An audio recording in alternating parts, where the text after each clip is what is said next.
WhatsApp everyone, welcome back to the channel and we are back again with another video.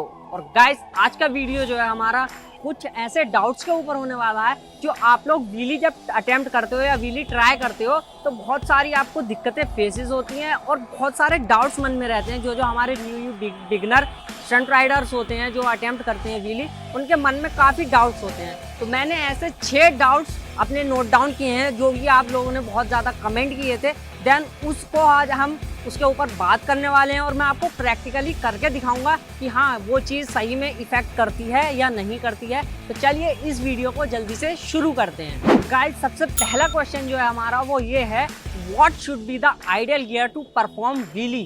तो मैं बता दूं आपको, बहुत से लोगों के मन में जो बिगनर्स होते हैं वो ये डाउट होता है कि हमें व्हीली करनी कौन से गियर में। तो मैं आपको बता दूं, हमारे इंडिया में लोअर सीसी बाइक्स को सबसे ज़्यादा इंपॉर्टेंस दी जाती है और सुपर बाइक्स और जो हायर सीसी बाइक्स हैं वो बहुत कम हम लोगों के पास अवेलेबल होती हैं। हम लोग जो मेनली हमारे पास बाइक्स होती हैं वो 150 सीसी, 100 सीसी, 200 सीसी, 250 सीसी, ये सब नॉर्मली एक लो सीसी बाइक की बात कर रहा हूँ वो होती हैं। तो इन बाइक्स पे second gear, third gear, fourth gear में इन पे व्हीली अटेम्प्ट करना बहुत ही मुश्किल है। सेकंड गियर तक तो चल जाता है, अगर आपके अंदर स्किल्स हैं, पॉपिंग की स्किल्स हैं तो आप सेकंड गियर में व्हीली कर सकते हैं, बट उसके लिए भी आपके अंदर काफ़ी ज़्यादा स्किल्स और मास्टर्स होने चाहिए व्हीली के लिए। तो हम बात करते हैं अपनी कि हमें कौन से गियर में करना है। तो मैं बता दूँ, फर्स्ट गियर में करना है। अगर हम फर्स्ट गियर में नहीं करेंगे तो क्या हमारी बाइक हमें रिप्लाई देगी, क्या हमारी बाइक रेस्पॉन्स देगी, वो मैं अब आपको देखिए प्रैक्टिकली बताता हूँ। मान लीजिए अभी मैं अपनी बाइक स्टार्ट करके आपको दिखाता हूँ। बाइक स्टार्ट हो गई है, ये हमारी फर्स्ट गियर में है, पॉप हो गई। और इसी की जगह मैं अगर देखिए सेकंड गियर लगाता हूँ, ये हमारा सेकंड गियर है। सेकंड गियर में अगर मैं करता हूँ बाइक बंद। सो उम्मीद करता हूँ ये डाउट आपको क्लियर हो गया होगा कि हाँ हमें कौन सी गियर में अपनी बाइक को पॉप करना है। सो फर्स्ट गियर में हमेशा हमें याद रखना है। अगर हमारे पास सुपर बाइक है तो उस केस में हम इस चीज़ को कंसीडर नहीं करेंगे, बट अगर हमारे पास लोअर सीसी है, मेनली हमारे पास लोअर सीसी बाइक्स ही होती हैं, तो उसमें हमें हमेशा फर्स्ट गियर में, बाइक के फर्स्ट गियर में हमें व्हीली अटेम्प्ट करनी है। तो ये हमारा जो पहला क्वेश्चन था वो हो गया है सॉल्व आउट। तो चलिए अब मूव करते हैं सेकंड क्वेश्चन की तरफ। तो हमारा सेकंड क्वेश्चन लोगों का सबसे ज़्यादा ये रहता है कि मुझे अपनी बाइक पे कितना आरपीएम देना है। और बहुत से लोगों का तो भाई यही डाउट होता है कि आरपीएम होता क्या है। तो मैं आपको बता दूं, देखिए आरपीएम जो होता है इसकी फुल फॉर्म होती है हमारी रेवोल्यूशंस पर मिनट। अब इसका मतलब मैं आपको देखिए बताता हूँ, कोशिश करूँगा आसान से आसान तरीके में बताने की। हमारी ये जो स्प्लेंडर है इसके अंदर कोई भी आरपीएम का मीटर नहीं होता है, बट आपने कोई और बाइक देखी होगी जैसे R15 हुई और बहुत सारी अपाची हुआ। इन सब बाइक में जब हम थ्रॉटल देते हैं, यानी कि हम रेस जब देते हैं, लेवल सुई मीटर लगी हुई होती है, जब हम रेस देते हैं तो वो ऊपर नीचे जाता है या फिर हमारा ऊपर बार्स बने हुए होते हैं या नंबर्स में होता है। जब हम जितनी रेस देते हैं तो वो उसमें एक्सेलरेशन होता है और सुई ऊपर जाती है, तो वो हमारा आरपीएम मीटर होता है। उसके अंदर नंबर्स डले हुए होते हैं 1 2 3 4 5। इसका मतलब होता है 1 का मतलब होता है 1000, 2 का मतलब होता है 2000, 3 का मतलब होता है 3000, ऐसे करके 11 12 ये सब नंबर डले हुए होते हैं। तो इसका मेन मतलब ये होता है, अगर हमारा आरपीएम 2 पर है तो यानी 2000 पर मिनट, यानी 2000। अगर हमने अपनी थ्रॉटल जो है, हमने जो रेस जो है अपनी 2 पे दे रखी है, यानी 2000 आरपीएम पे दे रखी है, तो हमारा रेयर व्हील जो है 1 मिनट में 2000 राउंड मारेगा। इसका मतलब ये होता है कि अगर हमने 4000 पे अपना मतलब थ्रॉटल दे रखा है, 4000 पे हमने अपनी रेस सेट कर रखी है, दे रखी है, तो इसका मतलब ये है कि 1 महीने में हमारा रेयर व्हील जो है वो 4000 चक्कर मारेगा। तो सिंपली ये फंडा रहता है आरपीएम का। तो अब बात करते हैं कि आप लोग कहते हैं कि मेरी बाइक के लिए कितना आरपीएम सही रहता है। सो आरपीएम जो आपको रखना है वो थोड़ा अपना ऑब्जर्वेशन के हिसाब से रखना है कि आपको ऑब्जर्व करना है कि आपकी बाइक कितनी पावर दे रही है और कितने आरपीएम तक आपकी बाइक बंद नहीं हो सकती। 100 सीसी बाइक है, 2000 3000 आरपीएम देंगे तो फट से बंद हो जाएगी। तो आपको थोड़ा अपने माइंड का यूज़ करना है अगर आपको स्टंट राइडिंग करनी है। और आपको बता दूं, स्टंट राइडिंग पूरी फिजिक्स पे बेस्ड रहती है, तो आपको थोड़ा ऑब्जर्व करना है कि हाँ हमारी बाइक कितना पावर दे रही है। फिर भी मैं आपको अंदाज़ा एक रेंज दे देता हूँ। आपको अगर आपकी 100 सीसी की बाइक है तो आपको कम से कम 3500 से 4000 आरपीएम, 4000 से 4500 आरपीएम जो है 3000 से 4500 तक, ये एक मिड रेंज बता रहा हूँ, लो रेंज। अगर आपकी बाइक न्यू है, कंडीशन अच्छी है, पावर अच्छी दे रही है तो इतने आरपीएम पे पॉप हो जाएगी। बाकी अगर आपकी 150 सीसी से ऊपर बाइक है, 150 सीसी है या उससे ऊपर अब बाइक है, तो फिर आप थोड़ा आरपीएम उसके अकॉर्डिंग ही नियर बाय रहेगा, या तो थोड़ा ऊपर बढ़ेगा या घटेगा। बस यही है, आपको थोड़ा अपनी बाइक की पावर देखनी है, कितने आरपीएम पे बाइक पॉप होती है। तो थर्ड क्वेश्चन हमारा आता है कि भाई मैं अपनी बाइक जब भी क्लच रिलीज करता हूँ तो मेरी बाइक बंद हो जाती है, मैं क्या करूँ? तो मैं आपको बता दूं, ये जो है रिलेट करता है हमारा आरपीएम से, कि आपको आरपीएम कितना देना है। अगर आप कम आरपीएम पे क्लच छोड़ोगे, क्लच रिलीज करोगे, बाइक पॉप करने की कोशिश करोगे कम आरपीएम पे, तो बाइक डेफिनेटली आपकी पावर ड्रॉप करके बंद हो जाएगी। वो कैसे, मैं आपको देखो करके दिखाता हूँ प्रैक्टिकली। बाइक करते हैं स्टार्ट कर ली, फर्स्ट गियर में शिफ्ट कर ली। अब देखिए मैं थ्रॉटल दे रहा हूँ, थ्रॉटल तो दे रहा हूँ। थ्रॉटल देने के बाद गलती क्या करते हैं लोग, जब थ्रॉटल देते हैं जब ही क्लच रिलीज करते हैं। ऐसा नहीं है, बाइक आपको रैप करके रखनी है, इस तरह से रैप करके रखनी है। ये नहीं कि हाँ क्लच छोड़ना है, जब रेस दे रहे थे क्लच छोड़ कर रेस देते हैं तो ऐसे बंद हो जाएगी, ऐसा नहीं करना है। आपको जब क्लच आप रिलीज करें तो उससे पहले आपको बाइक को रैप करके रखना है। 3000 से 4000 आरपीएम पे बाइक आपकी करनी चाहिए। जब आप रिलीज करेंगे क्लच तब एकदम से पावर देके बाइक देके उठेगी। मैं दिखाऊं आपको, बाइक स्टार्ट है, रैप कर रहा हूँ, देखे बाइक बोल ली है, एकदम से पॉप हो गई।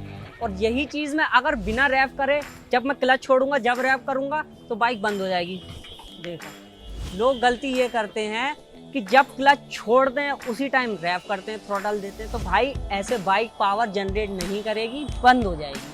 सो आपको ये चीज़ समझनी है, क्लच छोड़ने से पहले हमें रैप करके रखनी है। 3000-4000 आरपीएम करनी चाहिए। जब हमारी 3000 से 4000 नियर बाय आ जाए तब क्लच छोड़ो, बाइक झट से पॉप हो जाएगी। तो अब बात करते हैं अपने फोर्थ पॉइंट की तरफ। सो गाइस फोर्थ आता है हमारा कि क्या हमारा टायर प्रेशर, जो रियर टायर प्रेशर होता है, वो अफेक्ट करता है हमारी पॉपिंग को। तो गाइस हाँ, बट एक चीज़ माइंड में रखना, ये जब अफेक्ट करेगा जब आपका सरफेस थोड़ा स्किडी होगा, आपका सरफेस बिल्कुल प्लेन होगा, फर्श टाइप का होगा। अगर आप हाईवे पे ये चीज़ ट्राई करेंगे तो बहुत ज़्यादा ये इफेक्ट नहीं करेगा। और ये थोड़ा डिपेंड करता है हमारे टायर पे। अगर आपके टायर के अंदर ग्रिप अच्छी खासी है तो ये अगर हाईवे पे आप अटेम्प्ट करोगे तो किसी भी तरह की कोई दिक्कत नहीं आने वाली है टायर प्रेशर से लेके।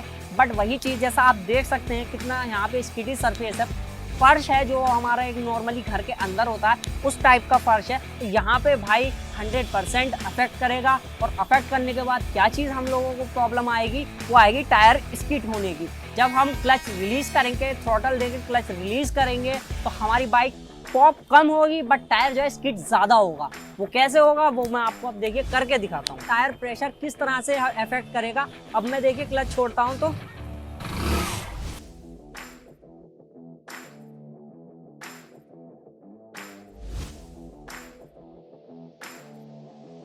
आपने देखा, देखिए किस तरह से हमारा टायर जो है रियर टायर वो कैसे स्किड हो रहा था। ये चीज़ डिपेंड करती है, अगर ज़्यादा एयर प्रेशर होगा और सरफेस हमारा स्किडी होगा तो वहाँ पे ये 110% इफेक्ट करने वाला है। बट अगर यही चीज़ हम हाईवे पे ट्राई करेंगे तो हाईवे पे ऐसा दिक्कत हमें नहीं आएगी, क्योंकि ये चीज़ डिपेंड करती है हमारे टायर की ग्रिप पे और हमारे सरफेस पे। तो अब बात करते हैं हमारे फिफ्थ क्वेश्चन की। वो ये होता है कि भाई मैं देखता हूँ 90% लोग यही कहते हैं कि आपने स्प्लेंडर पे स्टेप्स बताए हैं, क्या मेरी टीवीएस राइडर पे हो जाएगा, क्या मेरी स्टार सिटी पे हो जाएगा, क्या मेरी प्लेटिना का हो जाएगा, क्या मेरी पैशन पे हो जाएगा। तो बहुत सारे अलग अलग बाइक के कमेंट आते हैं। तो मैं आपको बता दूं भाई, स्टेप सभी बाइक के ऊपर सेम होने वाले हैं। मैं हमेशा कमेंट में भी बताता हूँ और अब भी बता रहा हूँ। ये जो स्टेप्स मैंने बताए हुए हैं, जो मैं स्टेप्स डेली के आपको बताता हूँ या जो भी ट्यूटोरियल्स मैंने अपलोड किए हैं, वो सभी बाइक्स के ऊपर एप्लीकेबल हैं। आप किसी भी बाइक के ऊपर उनको अप्लाई करके आप यूज़ करके आप प्रैक्टिस कर सकते हैं तो आपको रिजल्ट दिखेगा। तो आप अपनी माइंड में से ये चीज़ निकाल दीजिए कि आज इसने तो स्प्लेंडर के ऊपर करके दिखाया है, मेरे पास जो बाइक है वो प्लेटिना है और प्लेटिना का मैं क्या स्टेप्स होंगे। तो भाई स्टेप सेम होते हैं, सिमिलर होते हैं सभी बाइक्स के, क्योंकि बाइक सभी सेम होती है, सभी क्लच से चलती हैं, सभी थ्रोटल से चलती हैं, सभी ब्रेक से यूज़ होते हैं। तो बाइक सभी सेम होती हैं। सो ये माइंड में से अपने डाउट निकाल दीजिए कि हाँ अलग बाइक का अलग स्टेप होगा, ऐसा कुछ नहीं है, सारे बाइक्स के स्टेप सेम होते हैं। तो अब मूव करते हैं हम हमारा सिक्स्थ क्वेश्चन, जो कि हमारा लास्ट क्वेश्चन है कि भाई हमारी बाइक में हम व्हीली करते हैं तो हमें क्या क्या डैमेजेस फेस करने पड़ सकते हैं व्हीली करने के लिए। सबसे पहले अगर आपकी पर्सनल बाइक नहीं है तो आपकी कुटाई बहुत बढ़िया करके होगी। अगर आपके घर पे पता चलेगा आपको क्रैश होगा, टूटी फूटी बाइक लेके आप घर जाओगे तो आपकी धुलाई बहुत बढ़िया करके होगी। चलिए ये तो मजाक था, मैं बात करता हूँ क्या क्या हमें मतलब डैमेजेस फेस करने पड़ते हैं। सबसे पहला डैमेज जो रहता है हमारा वो रहता है फ्रंट फोक्स। जो हमारे फ्रंट शॉकर्स होते हैं उनकी जो ऑयल सील्स होती हैं वो डैमेज हो जाती हैं, ऑयल लीक होने लगता है। दूसरी बात करते हैं हमारा टायर। टायर हमारा कंजप्शन ज़्यादा होता है, जब हम पॉप करते हैं तो स्किड होता है, स्किड होने के बाद हमारा टायर जो है वो बर्न नॉर्मली ज़्यादा होता है एज़ कम्पेयर टू जब हम राइड करते हैं अपनी बाइक। थर्ड आता है हमारा चेन सेट, जो कि हमारा पीछे का हमारा चेन सेट होता है जिससे हमारी चेन चलती है। तो अगर वो लूज़ होती है या टाइट होती है तो उसके टूटने के चांसेस ज़्यादा होते हैं, और हमारे जो स्पाइक्स होते हैं रेयर स्प्रॉकेट पे वो भी जल्दी मतलब टूट जाते हैं या फिर वो घिस जाते हैं एज़ कम्पेयर अगर हम नॉर्मल राइड करते हैं तो ये 3-4 मेजर ड्रॉबैक्स हैं जो कि हम व्हीली करते हैं तो हमें फेस करने पड़ जाते हैं।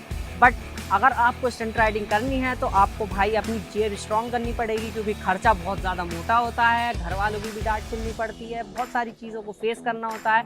इसलिए इतनी आसानी से कोई स्टंटर नहीं बनता, और आपको देखना होगा कि भाई मैं प्रैक्टिस तो कितनी ज़्यादा करनी ही पड़ती है। तो उम्मीद करता हूँ ये जो मैंने 6 डाउट्स जो थे वो आपके दूर कर दिए होंगे, और आपके उम्मीद करता हूँ कि ये डाउट्स दिमाग में से बिल्कुल क्लियर हो गए होंगे कि हाँ जो जो आपके मन में चलता था।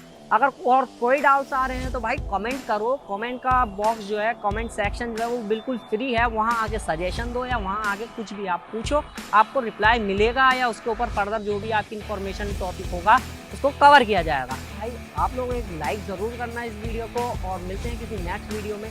तब तक के लिए बाय बाय, टेक केयर।